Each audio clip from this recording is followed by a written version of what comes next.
What up, ladies and gentlemen, boys and girls? Welcome back to a Thursday night chill session. Beats today brought to you by none other than Stomp's playlist. Lo-fi, copyright-free music. And yeah, we're just chilling out to some lo-fi hip-hop, which I find to be the most relaxing and chilled of all kind of genre of musics. And I only learnt about lo-fi not too long ago, but do really enjoy it. So chilling out to lo-fi hip-hop today as we explore a number of different items. Earth 2, I did make an hour-long video on Earth 2. I don't know how I managed to do that, but you know, when you blabber on a bit. Ooh, I didn't even realize this. Ladies and gentlemen, within 12 minutes time, New Zealand is launching and there'll be instant mentors. I did see an announcement about a countdown timer for different countries, but to be honest, I paid little attention to it. July 11th, Sydney, Australia, after recently achieving an incredible milestone of 100 million tiles sold, Earth 2 will trial public countdowns. I don't know why they wouldn't use public countdowns. They're saying that we're going to trial it. Like, there's no need to trial it. It's something that people want. How else are they going to time or know what's happening in the Earth 2 market? But anyway, the first countdown will trigger the opening of a new country, while the second countdown will gift instant mentors in the relevant country to any player who have at least started the mentors quest on the Earth 2 player account.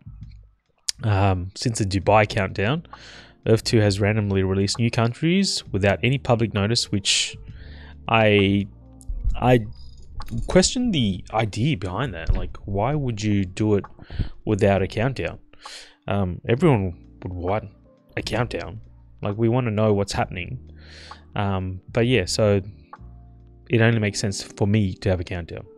Anyway, so New Zealand's going off in 12 minutes. I thought New Zealand was always available, but I guess not, oddly enough. So, yeah, if anyone's interested, go crazy. So new lands, new opportunities, countdown for new country releases will be posted every week until there's no more new countries remaining. Tiles in the new country will be up for grabs starting at 10 cents per tile. Okay, there's going to be a mad land rush. I don't even know if I'm going to try. As a bonus for new players, any player who purchases land within the first 6 days of a new country release, blah blah blah, will receive free mentors daily on those new properties. This is a brilliant opportunity for new players who have been following Earth 2. You don't have to be a whale to get involved when the prices start at just 10 cents. So there you go.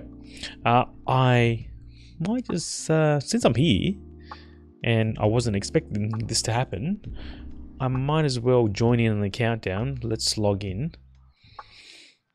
Okay, I'm gonna have to pause this part for you guys. So if you are aware of the shit show that was Dubai, then you know how crazy this whole thing can get. Right, I'm going to zoom in for you guys to see.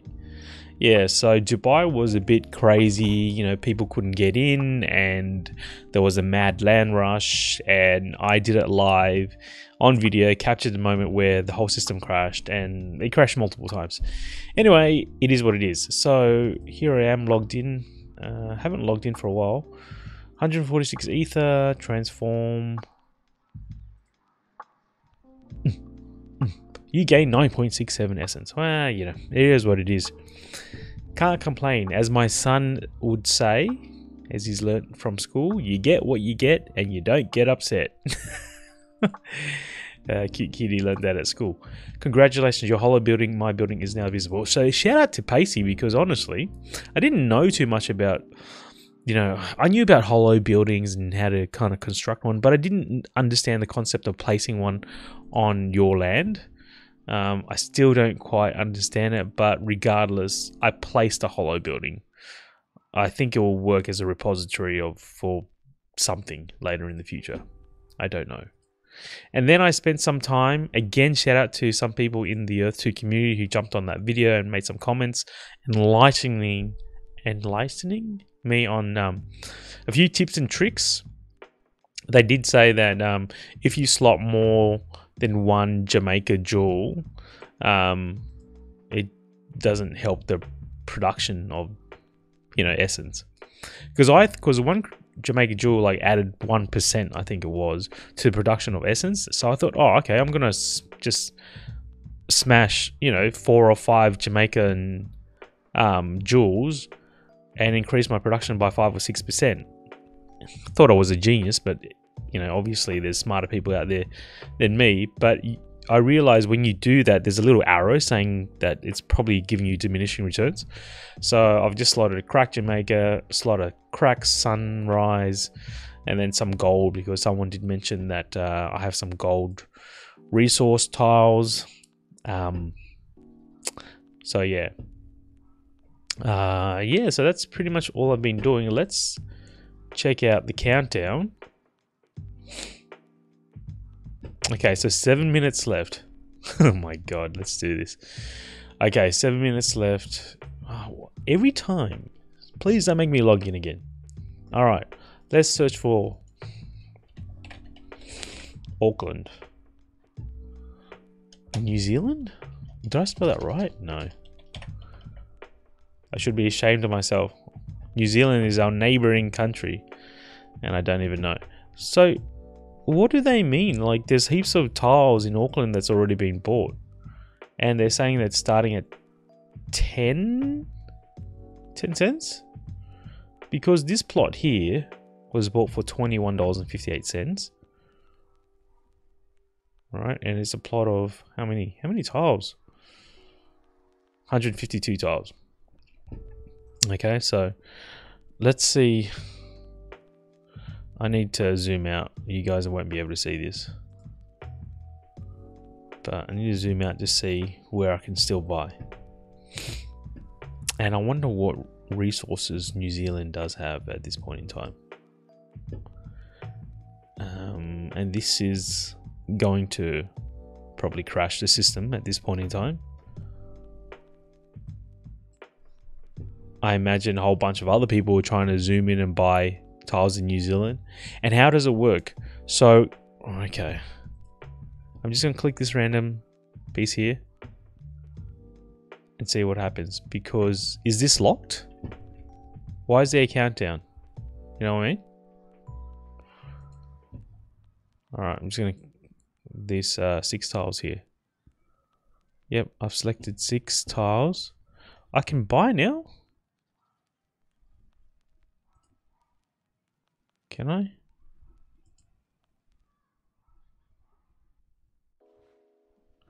I don't understand. Either it's my computer or it's just so resource heavy that it just takes forever to load anything. Look at everything that's been bought in New Zealand. What are they talking about? Are they talking about tier 2 tiles? I imagine they are. They're talking about tier 2 tiles that will open up at 10 cents. Okay, here. Right, nothing here. There's 9 tiles.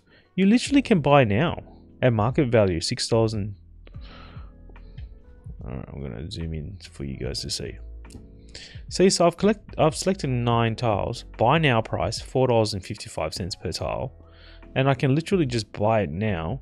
So I'm wondering, what does it mean when they're saying there's a countdown?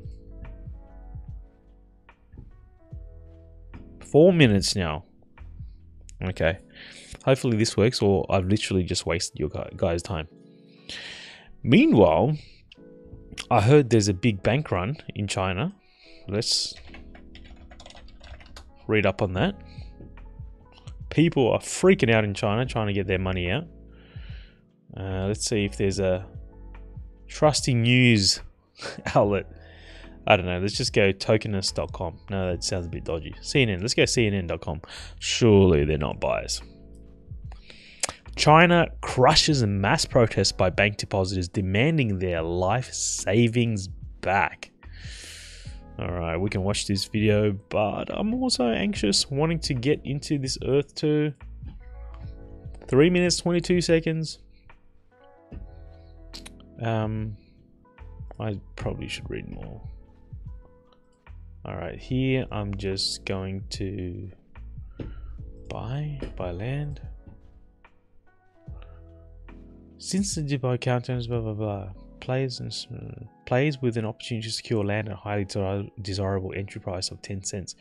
The countdowns will appear shortly. Countdowns for new country releases will be posted every week. Tiles in the new country will be up for grabs for 10 cents per tile. Again, I don't understand that. New Zealand is already released. What are they talking about? I'm just gonna do this for fun. Okay, I'm literally Queenstown, New Zealand.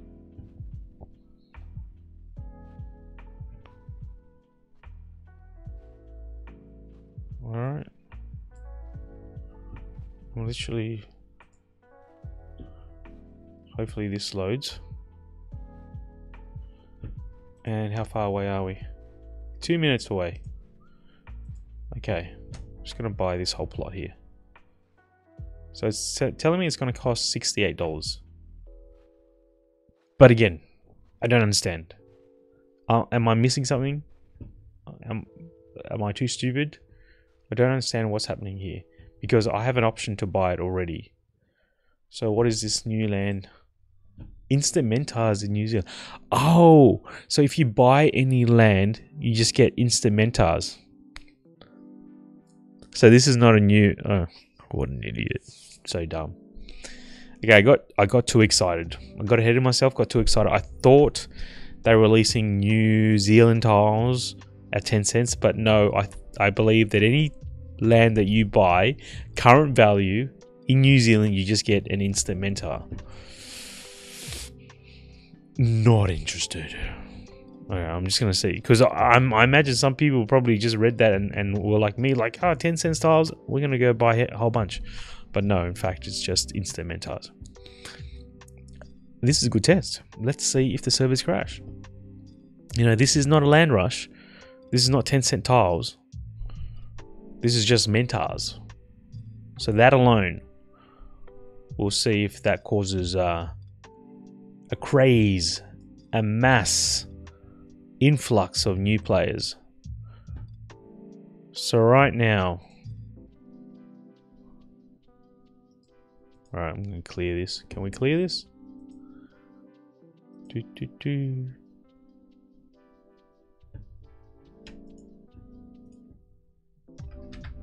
Let's go.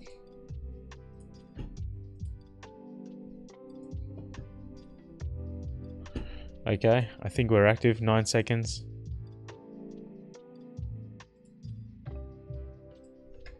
I'm just going to refresh this page. Okay, we're live. Own land, build a mentor, detect ether, and process into essence. We are building our own. Okay, blah, blah, blah. Let's go. Let's go. I am literally here. The market value has literally just gone up. It was 66, now it's 104. How do I clear the tiles that I've just selected? I should bloody know this. I was one of the first people to cop on this platform. Alright, anyway. So if I was to buy this plot of land now, I get a free mentor. Okay. 73 cents. It's not too bad, I suppose. I mean, it's not too bad if you know what the hell you're doing. Again, Earth 2 is still getting a lot of hate. Like, I watched a few videos from just other YouTubers about Earth 2, and God, it gets so many views. It gets like 50,000, 70,000 views. Just people hating on Earth 2, calling it a Ponzi, a scam. And then those videos for the community get hardly any. So obviously there's much more people wanting this thing to fail than those wanting it to succeed. But regardless, there you go. Didn't even realize, but yeah, there was some mentor sale event going on. Okay, we don't care about that. I'm over buying new land now at this point in time. All right. Protests outside bank in Zhengzhou, China turns violent. Okay. This music doesn't go with what's happening. The thing is, man, you don't want to upheaval in China.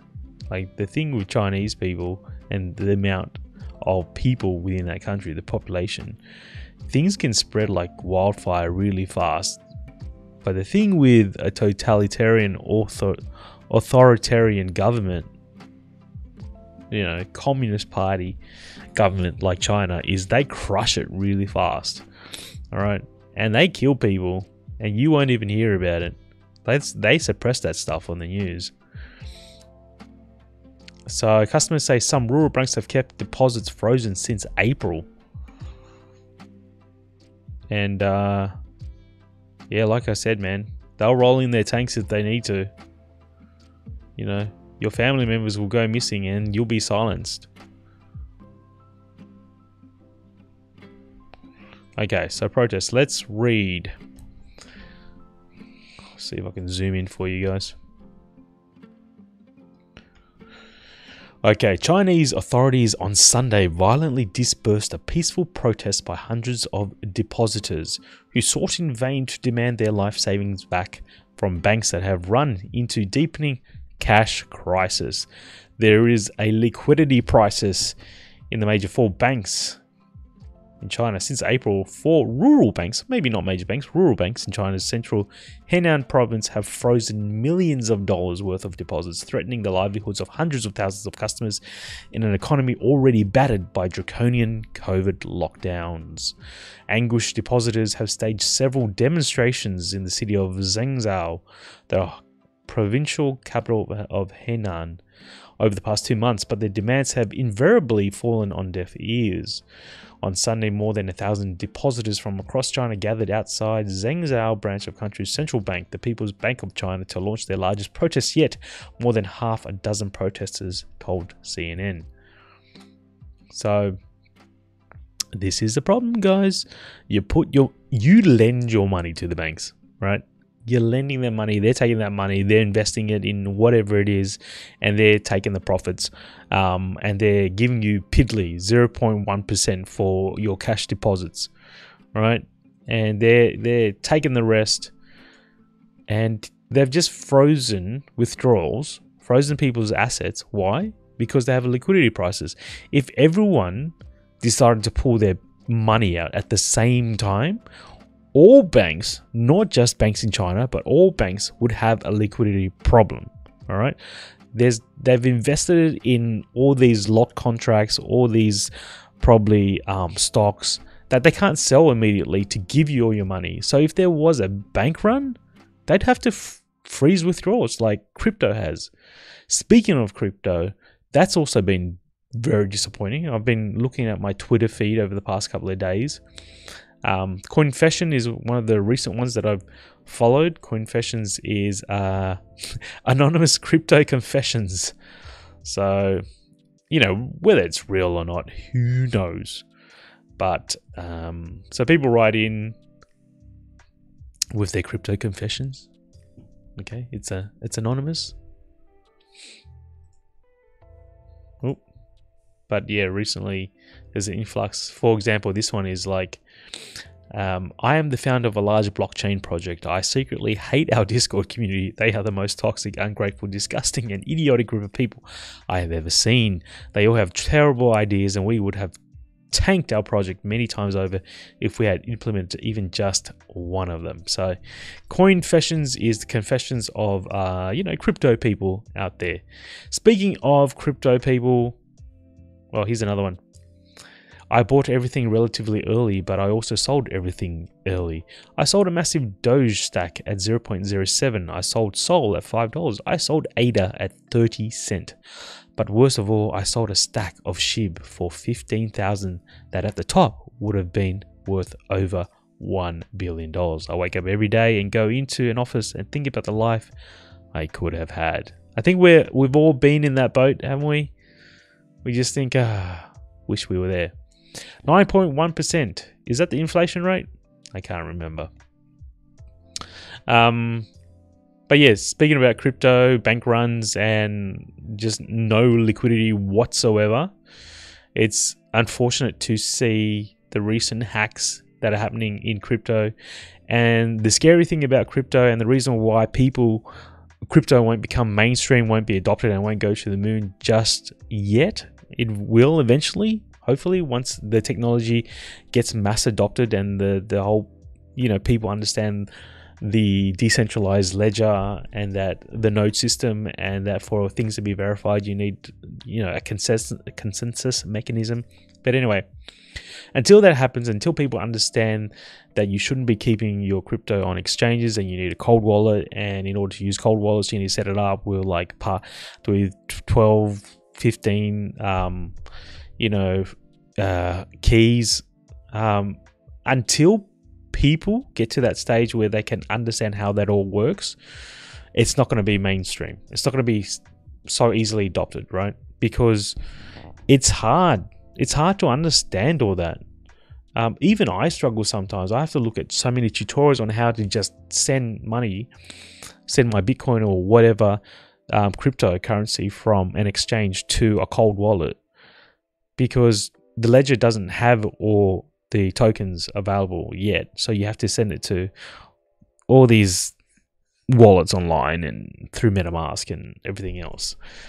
So until that becomes mainstream, until it gets to a point where you can literally tap your phone like people use now, tap your phone using NFC and pay for an item using crypto, then, then it'll take off, then it'll become mainstream adopted, and that's when there is real utility and value in it. But at the moment, it's a bunch of niche geeks understanding or partially understanding crypto, and that's why people are getting hacked and ripped off. So recently there was a phishing scam. Let me see. Uniswap phishing scam.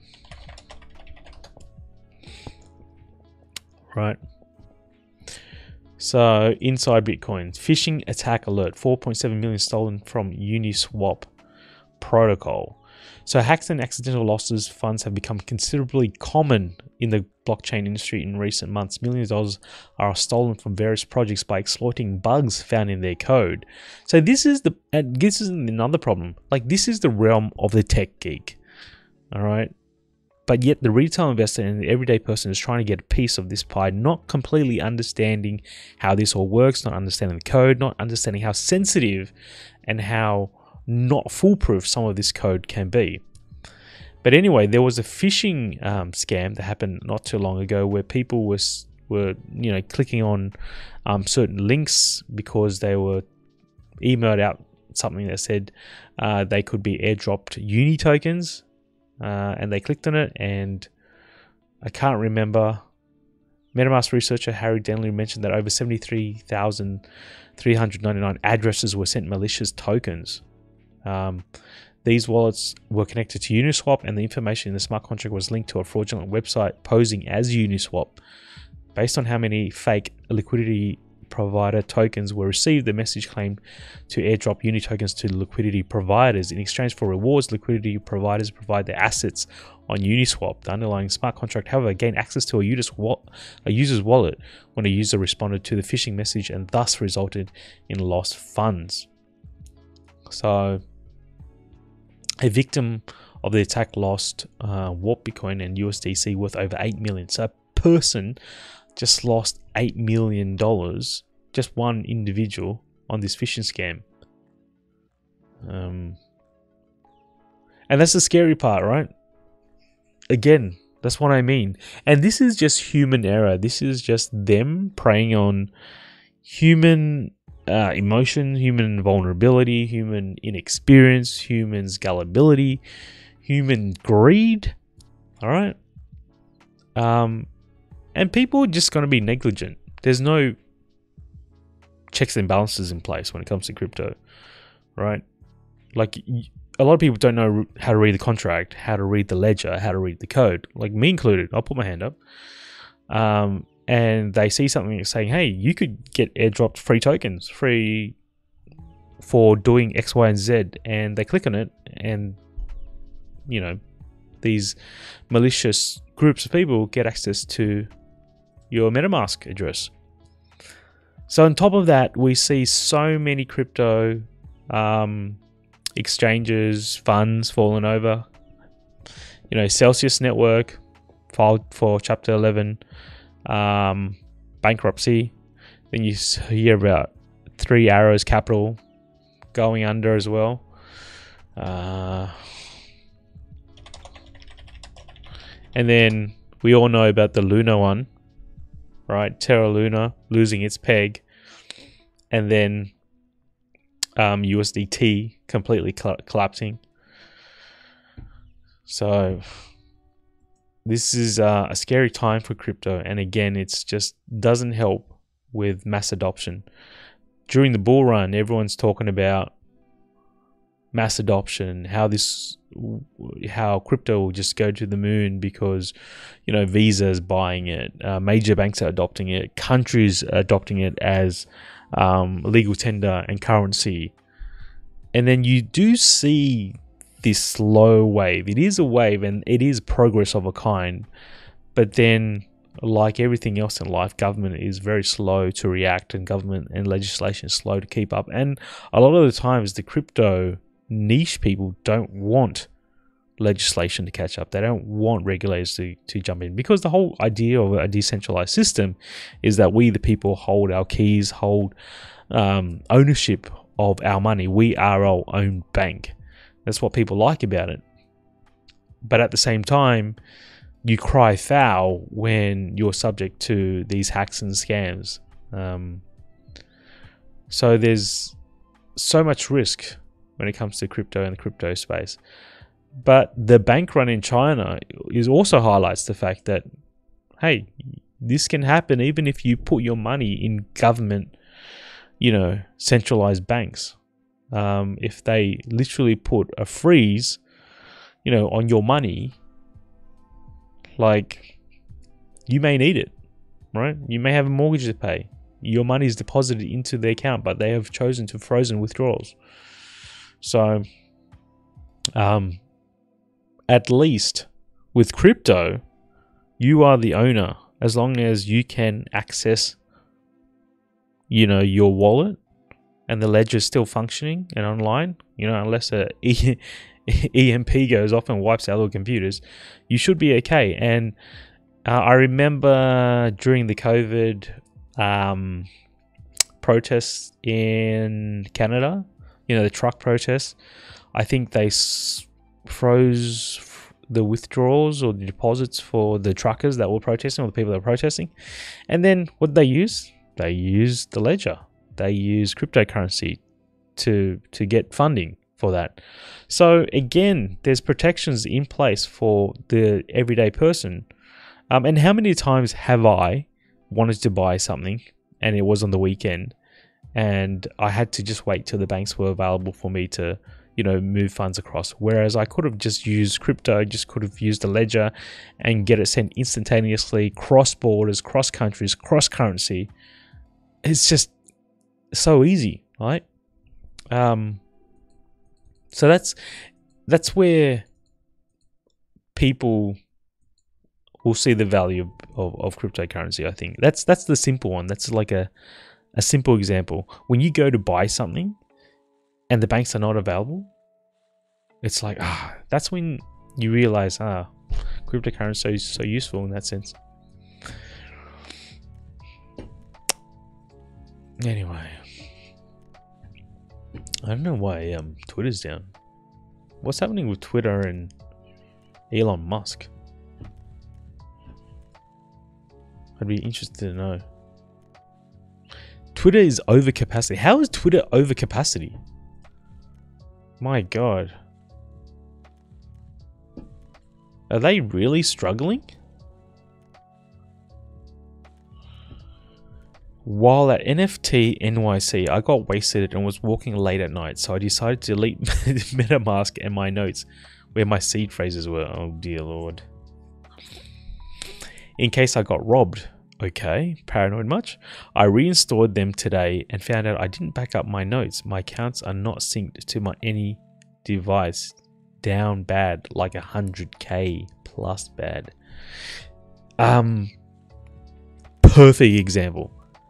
Perfect example of how cryptocurrency will not become mainstream adoption. Just stuff like this, right? You need to back up your keys, right? You need to back up your seed phrases. But the common person can't be bothered remembering 15 key phrases, tucking them somewhere in a safe, making sure that no one finds it. And not only that, it's hard to lose money that's in an account somewhere in a bank, right? You need your ID, you can prove who you are, you have a history of statements, you can get your funds back, right? But when you lose your seed phrases, that's it. It's bad. It's gone, right? And that's how like burn wallets work. They just send it to some kind of burn tokens and currency to a burn wallet, and they assume that's wiped out in the circulating supply. And to lose 100k just like that because you didn't back up something, that's too dangerous and that's too risky for the common person. I mean, it's too risky for me. But still, I'm playing the game. I'm playing the risk game. But to read stories like this, that you can lose 100k just because you forgot to back up your seed phrases, dude, that is one of the scariest things that you can think of. All right. Global inflation rates. Wonder if you guys can see that. Oh, Jesus Christ, Venezuela. 167% inflation. All right.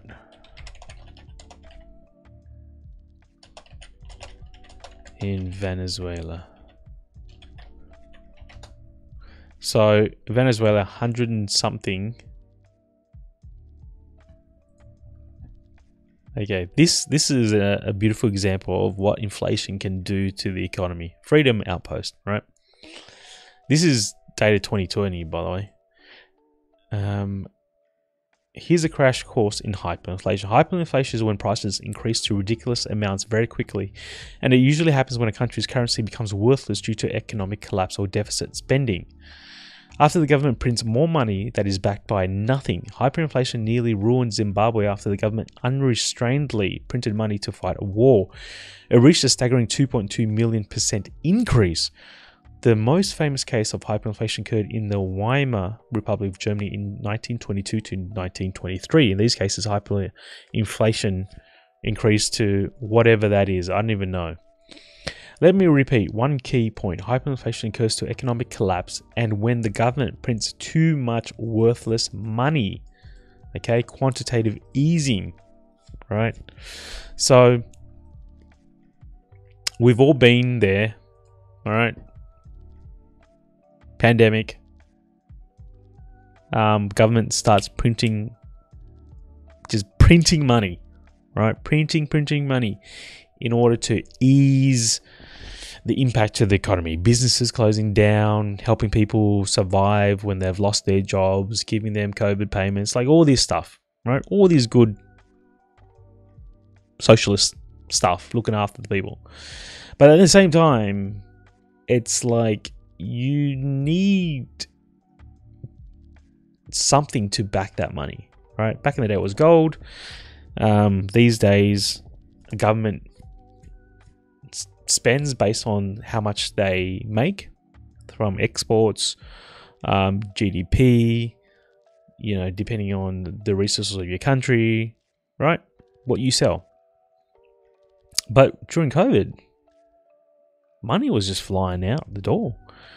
And that's when you saw crypto just go on their massive bull run because people were sitting at home, they're working from home, everything was closed, right? But they're still getting these cash checks. So what did they do? They invested in stocks went up. They invested in crypto went up, right? Then when everything started opening again, okay, well, money kind of filtered out elsewhere, all right? But then the government realized, well, they didn't realize, they always knew that this was going to have an impact down the road. It's just, they're just moving the goalpost every time. So quantitative easing is an unconventional monetary policy in which a central bank purchases government securities or other securities from the market in order to lower interest rates and increases. Okay, that's too crazy for me. I can't understand that. But the food costs in Venezuela have reached hyperinflation levels. This is an article in 2020. Maybe it's become worse. The International Monetary Fund has predicted that inflation in Venezuela will reach 720% this year, while other experts set that number to 1,200%. The drop in oil prices is partly to blame, as is the irresponsible spending of the socialist government. Okay. Marie told the reporter that her family subsists on eggs, cassava, cornmeal, and powdered milk. She said they hadn't eaten chicken since December. She lines up overnight to get to the shop in the government-regulated grocery store, but often by the time she gets in, they are sold out. Then she has to buy her food on the black market. The last time she managed to purchase food at one government store was 3 months ago. The price of the eggs at this store is equivalent to 45 USD. The price that Maria has to pay to the illegal street vendors is $150 per dozen. $150 for 12 eggs. She pays about $20 per pound for cassava and $75 to $100 per pound for dry milk. Recently, the price of corn flour rose from 95 cents to $9.50 per pound. So, going back, 167% CPI inflation year on year. Venezuela, 167. Next, Turkey. We heard in the past few years that is it Turkish lira? They were struggling, right? Their currency is just tanked. Argentina's not doing very well. Russia's CPI inflation, interestingly, pretty high too. I don't know if that's surprising. I'm not very good with geopolitics and how economics all the other countries work, but it's just interesting to know. So US are you top 10? 1, 2, 3, 4, 5, 6, 7, 8, 9. Oof. You just cracked into the top 10 at 9.1%, with Australia down at 5.1%. So, scary times. And you see these pictures of people in Venezuela just buying like bread with just tons and tons and stacks of money. So, and that is the cost. So these pictures show how much cash Venezuelans just need to carry in order just to buy some chicken, because their currency is so devalued. So devalued. Can I actually read the article? I'd like to read the article. A 2.4 kilogram chicken cost 14 million bolivares, which is just $2.22. But you literally have to wheel a wheelbarrow. A toilet roll paper cost 2.6 million bolivares. This was August 2020. There's honestly more. the amount of money is more than the actual amount of tissue toilet in that roll. Might as well just use the money to wipe your butt. All right. Pack of sanitary pads. Meat, a kilo of meat. And read this, Venezuela was once 12 times richer than China. What happened? Greed, corrupt government, irresponsible spending, irresponsible printing, and other macroeconomic factors, I suppose. Interesting.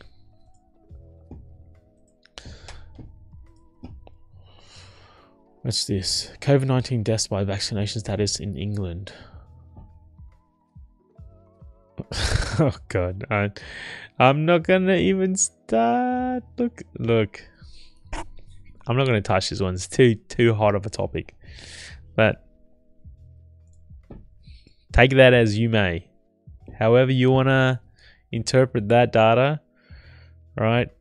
Deaths by vaccination status in England from April 22 to May 22.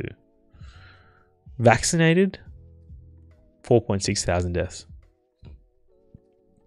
Triple vaccinated, 4.2 thousand deaths. Unvaccinated, 2.8. There you go. Believe what you want to believe. The creditors to 3AC, 3 Arrows Capital, and the investor in the Star Night Capital managed by blah blah blah. What's this? More legal matters. She just can't win.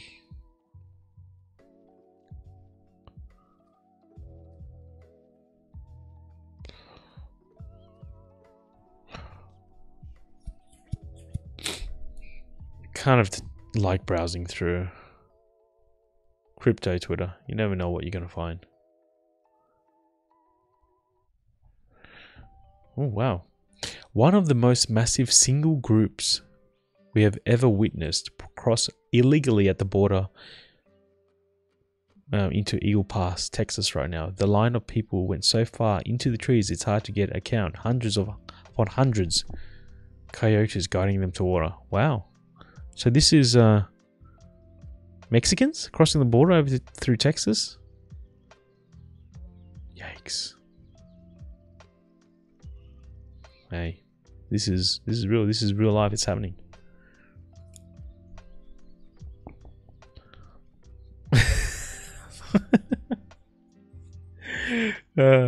Who's gonna tell him? Who's gonna tell him? This is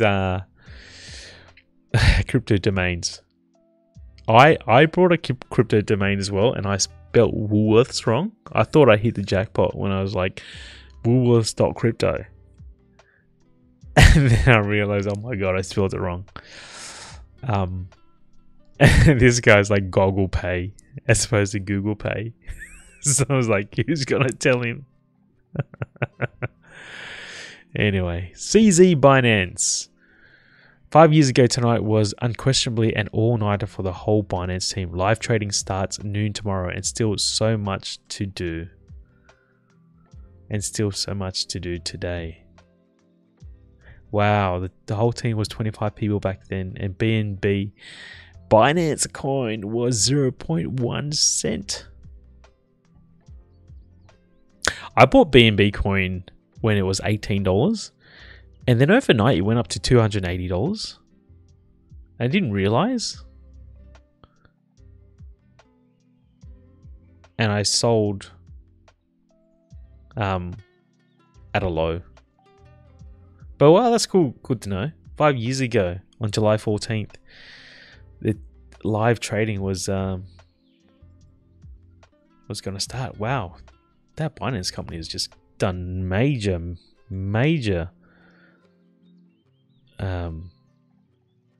just gone to the moon. Just 5 years ago. That's crazy. Still part of Spacepunks. CPI is a historical measure of prices paid by consumers. Goods sold take 2-3 months from commodities to end product.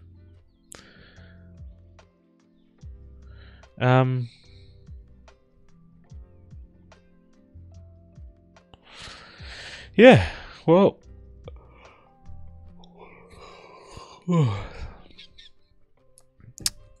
thank you for joining me for another chill night. And to end, we're just going to look at some confessions. Oh my god. Anonymous crypto confessions, alright? I'm 37 and a fork truck driver, working hard my whole life. I'm the only guy on the mortgage and just agreed to sell my house. That is 100k. Is that pound? That is 100k. Super heavily dollar cost averaging into BTC and ETH over the next 12 months. Hopefully my girlfriend won't mind me moving in. Hope to start a family soon. Want to be a sick dad. Don't want to work so hard. Okay. So he agreed to sell his house and he's going to take that 100k to dollar cost average into BTC and ETH in the next 12 months. Probably not a bad idea. Long-term hold. I have around $120 million worth of crypto. I trade with size on Binance. I am a leaderboard P&L trader and actively share my trades with anons. Neither my family nor my normie friends know that I made it. Wow. I joined crypto to earn money for my scoliosis operation. I was in bed for the past 4 years, so I had no source of income. Bought only Bitcoin, bought at 34k, and now I'm down 50%. Life is always going to F you up. Damn. Made and lost life-changing money. Twice now, at zero, in debt. Lost my partner and friends.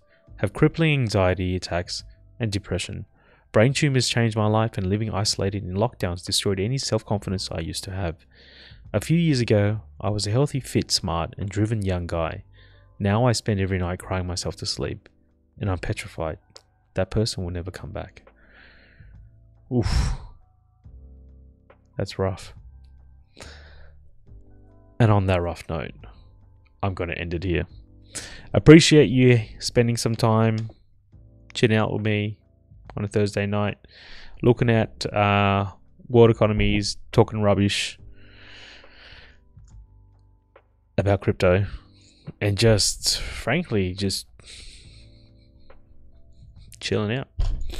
Until next video, take it easy, kick back, relax, and have fun. Bye.